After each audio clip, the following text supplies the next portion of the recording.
సంధ్యవేళ స్నానం చేసి నన్ను చేరి నా చీర కొంగుతో ఒళ్ళు నువ్వు తుడుస్తావే అదో కావ్యం.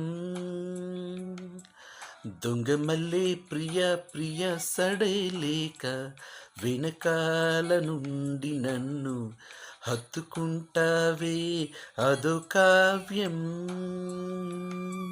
నీకోసం మదిలోనే గుడి కట్టినానని తెలియనిదా ఓసారి ప్రియమారా ఒడి చేర్చుకోవా నీ చెలిని మనోహర నా హృదయముని ఓ మధువనిగా మలిచినానంటర తీవర అతేనిలని ఓ తుమ్మిదవై తాగి పొమ్మంట.